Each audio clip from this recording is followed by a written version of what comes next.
They ate their children inside the oldest cave in Europe by buried earth. Maybe this information should have stayed buried, but we'll go in. Also, please consider liking and subscribing. I appreciate it. Here we obviously go. So let's hear it. This is a child's face, around 10 years old, long intersecting. Yeah, sorry, big guy. I could no longer tell anymore. That there's not much face left here. They ain't much face left here. Not that I'm aware, at least. There's not much face going on here. What face are we talking about? Cuts carved across the cheeks, slicing through the muscles that control the lips and nose. Precise sawing marks around the eye sockets and along the jawline. Then, the skull was cracked open. The brain was removed. Extract the brain for yummy. Oh, wait, why is this? Let me guess. This is in Germany. Let me guess. This is in Germany. Right? This is in Germany. Definitely. Most certainly. It is. This happened 850,000 years ago, in a cave in northern Spain, and this child wasn't the only one. Spain! It's not Germany! It's Spain! The Spanish ancestors! The Sierra de Atapuerca is a limestone ridge in northern Spain. In the early 1900s, workers cut a trench through the hillside for a mine railway, roughly 500 meters long.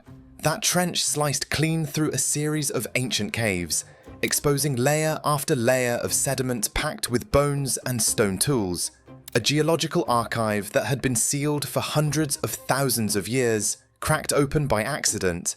One of those caves is called Grandolina, and roughly 18 meters down through its deposit sits a... Wait, haven't we talked about this before? In one of the cavemen videos that we watched? I'm pretty sure that we have. level known as TD6. In 1994, a team led by archaeologists opened a small test pit in TD6, just 7 square meters. They were surveying, checking whether the level was worth a proper excavation, and what they pulled out of that tiny patch of ground became the oldest evidence of cannibalism ever found in Europe. But the bones didn't just show that it happened, they showed who it happened to. And that's where this story gets much darker. 92 bone fragments from at least 6 individuals, cranial pieces, ribs, vertebrae, hand bones, foot bones. Every category of butchery you can identify on ancient bone was present. Cut marks from stone. So we have at least 6 kiddos being munched on. Switch if you'd like, it's just a bit more detail. Hey, I like more details. Give me some human munching. Nom nom nom nom nom. I will munch on you. Tools where flesh had been sliced away. Percussion impacts where bones were smashed open for marrow. Conchoidal fractures from deliberate breakage while the bone was still fresh. The team compared the human bones to the animal bones from the same layer. Deer, horses, bison, rhinoceros. Damn, they got deer. Fucking rhinoceros. Bro, they ate rhinoceros? That's crazy, bro. But then again, they also had it on woolly mammoths, so So, not surprised. The processing was identical. Same tools, same technique, same discard pattern. Human remains mixed in with animal remains on what appeared to be a living floor. This is over 800,000 years old, the oldest confirmed cannibalism in Europe. But here's what stopped the researchers. When they built a profile of who the victims were, a pattern emerged that nobody expected. 75% of them were children and adolescents. 75% of the children were pre-adolescent children. Interesting. Well, why kiddos specifically? Why kids specifically? I'm curious. Well, they're never gonna find out, I'm assuming, but like, why kids specifically? They felt like the youth would carry over or something? Not the old, not the sick, no adults who could fight back. Children specifically. Let's go back to that child's face. Specimen ATD6-69. Around 10 to 11 years old based on dental development.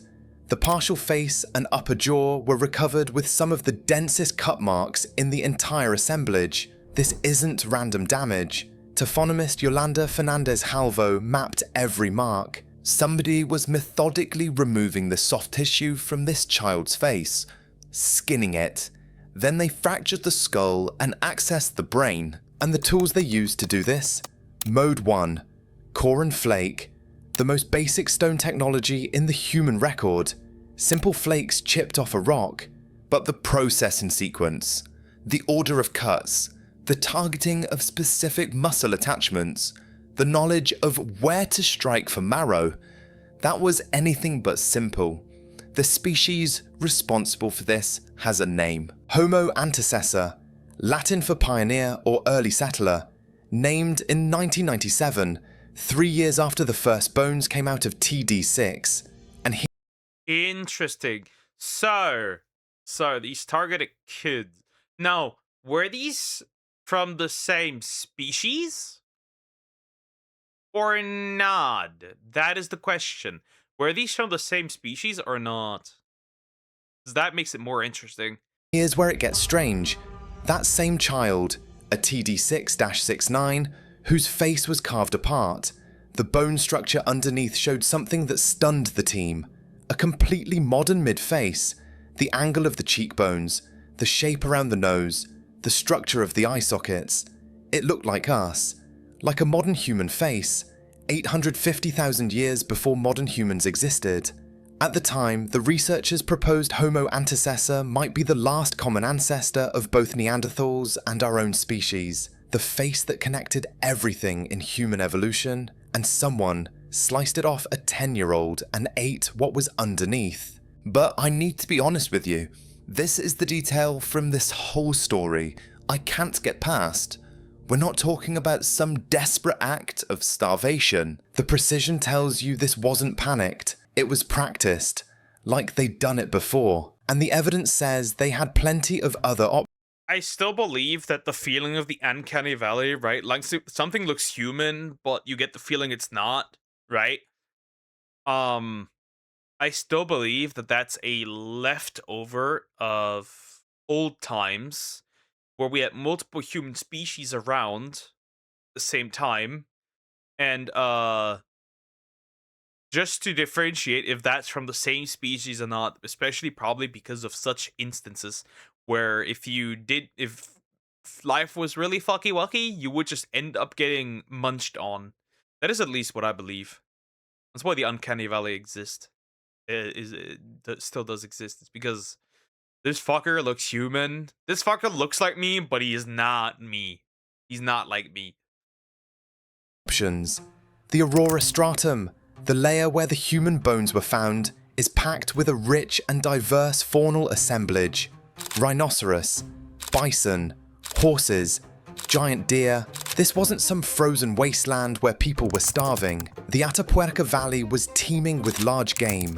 The animal bones in the same deposit prove these people were hunting successfully. So if they had good food, big animals, reliable hunting, why eat children?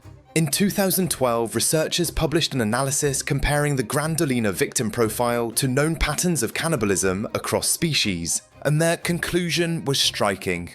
The age discrimination, dominated by the young and defenseless, doesn't match most documented human cannibalism cases. It matches chimpanzee intergroup aggression. Chimpanzee groups raid neighboring territories. They target infants and juveniles specifically. They kill them. Sometimes they eat them. It's not about hunger. It's about eliminating future competition from a rival group. The researchers argued that's exactly what happened at TD6. A group used this cave periodically. When they encountered members of a rival group, probably while ranging through overlapping territory, they killed the most vulnerable and brought the bodies back. Not as a ritual, not as a last resort. Well, yeah, if the future is gone, the group just dies out, right? It makes sense, right? They had war strategies already back then. They were literally was like, you know what? Also peen. They were like, you know what? Time to remove those kiddos so we can don't need to worry about those anymore. As strategy, and it probably wasn't a one-time event. The aurora stratum, originally described as a single layer, turned out to be a compressed package of at least 6 distinct sublayers, each one thin, some less than 10 centimeters, each containing stone tools and bone. The cave shows evidence of cannibalism span across multiple levels. This cave didn't see one afternoon of victims. It saw repeated visits, different victims, but the same behavior happening again and again over what could be decades or longer. The floor of Grandanola absorbed this pattern like a record nobody was meant to read. In 2025, excavators at Grandolina pulled something new out of the Aurora stratum, a cervical vertebra from a young child. The neck bone had precise cut marks that researchers interpreted as deliberate decapitation. Co-director Palmyra Saladier described it as particularly striking. The child had been processed, in her words, like any other prey. That word, prey, not victim, not casualty. Well, obviously prey, right? See, you can only be a victim if there's actually law and crime, but at this point, right, you are food, essentially. And so you are prey. Obviously, you pointed out, Degen.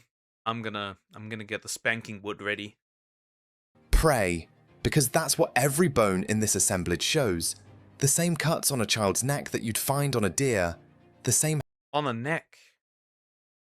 The same way on a deer. Interesting. Yeah, they really just said, you know what? This is actually food. And food is there to be consumed. So that is what they will be doing, basically, right?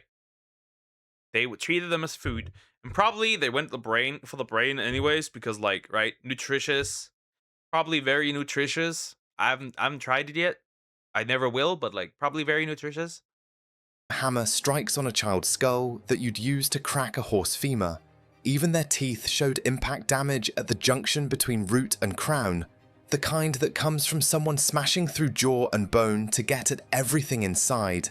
And then in 2020, a team used something called enamel proteomics, extracting ancient proteins from tooth enamel, which survives hundreds of thousands of years longer than DNA, to finally place Homo antecessor on the evolutionary tree. The result was unexpected. They're not our direct ancestor, they're a close sister lineage, a branch that split off near the point where Neanderthals, Denisovans, and modern humans all diverged from each other. Remember that child's face from the beginning, a TD6-69, the most modern-looking face in the entire fossil record at that time, more like us than anything else alive 850,000 years ago, belonged to a species that was systematically butchered and eaten by... Damn. Tasty. Probably. Maybe. Of course, the boobs are censored. So, you know what's funny? You know what's funny? The peens have not been censored, but the booba have been censored. by its own kind. The face that looked most like ours was carved off a child with a stone flake. But here's what gets me about this story. I've covered a lot of dark history on this channel over... Like, imagine, you're just a little guy, right? Minding your business, right? Or a little gal minding your business. And then just some unga bunga motherfucker kidnaps you, bonks you on the head, tears you apart, and you know what you end up as? Bone tools. That wouldn't be fun. Or like it's like someone's toothpick. Wonderful. the last few videos. We've talked about the Homo naledi carrying their dead into impossible cave systems. We've talked about the Pit of Bones, where 29 people were thrown down a 13-meter shaft 430,000 years ago. But this story sits differently. A fun fact about all of this is that our Pit of Bones video is in the same mountain, the same ridge of limestone in northern Spain as the Grandolina. One cave holds the oldest cannibalism in Europe, the other holds what might be the earliest funeral behaviour ever recorded. But... So, well, I'm boned. Horrible joke. So, listen. So they grabbed their dead and elder, like dead ones and just like threw them down some cave. And that's what we call a funeral behavior. I guess it is, right? They put them all in the same place. It's a mass grave, technically. Also, Salmax is a masochist and she likes it. Don't ask me how I know this. When you zoom out of all of this, cannibalism happened so many times in history. Homo antecessor was doing this 850,000 years ago. We have proof that the Neanderthals were doing it 45,000 years ago. And Homo sapiens, which See, Neanderthals didn't even die out. They were outsexed. They literally, so, as far as I'm aware, for Neanderthals, right? They basically kidnapped the modern human as we know it, right? The Homo sapiens, right? Mostly the females, right? They abducted them. They smashed with them. And that's where we get Europeans in a way, right? Because we still have Neanderthal DNA. We still have Unga Bunga DNA, right? So that's how it happened. That's how it happened. All there's to it. It's about projection. Maybe it's maybe not. Who knows? Maybe we're both maybe we're both masochists. But then, is us, were doing it at Guff's Cave in England as recent as 15,000 years ago. We found skull cups, a proof of defleshing and marrow extraction. 3 different species, all spanning over hundreds of thousands of years apart. yeah, I'd be terrified if I saw this in the middle of the night. Just like 3 Unga Bunga dudes just looking at me. Yeah, we good. The same behaviour, eating their own species. That's not a coincidence. That's something embedded so deep in human lineage that it survived every evolutionary split, every ice age, every Isn't it? I don't know. Isn't it still common? For example, don't the Sentinelese, the people of Sentinel Island, whatever you want to call them, right? Don't they eat humans as well? If I'm not wrong. Perfect. Perfect. This is fantastic, and we both know. extinction. Whatever this is, it didn't start at Grandolina, and it didn't end there either. Grandolina is still being excavated. That original test pit was 7 square meters. The full TD6 exposure covers over. I mean, humans. There's still instances of cannibalism even in modern humans. So like, this is nothing special, right? It has survived until this day. 80. Since 1994, the fragment count has grown from 92 to over 170. The minimum number of individuals keeps climbing. Every summer, up to 300 researchers descend on Atapuerca, and every season the Aurora stratum gives up more. Here's what stays with me. 850,000 years ago, no language that we'd recognize, no art, no burial traditions. Stone tools so basic they're classified as the simplest technology in the human record, and yet the butchery on those children is as precise and efficient as anything we see at sites hundreds of thousands of years later. Whatever this behaviour was, it was already ancient when the first Neanderthal was born. By the way guys, my name's Joe, this is Buried Earth. I really hope you enjoyed this video. If you enjoyed it, hit the like. What is this? Why are all of this man's videos about eating? What is this? What is this? Why are all this? Why are all these videos about eating? Huh? Somebody has an interest in humans eating each other. Hey, you watch your fucking language. Obvious sarcasm implied. Ass, tits, retard. I'm running out of words. Like, look at this. Okay, look at this. They found him eating the dead inside America's deadliest camp. He ate them. The hobbit humans that terrified villages at night. They ate us, question mark. What is this man doing? What is he cooking? Like, what the fuck? Everything's about eating humans. Anyways, that is interesting. In other words, they were detailed about knowing how to eat other humans. Nom nom nom.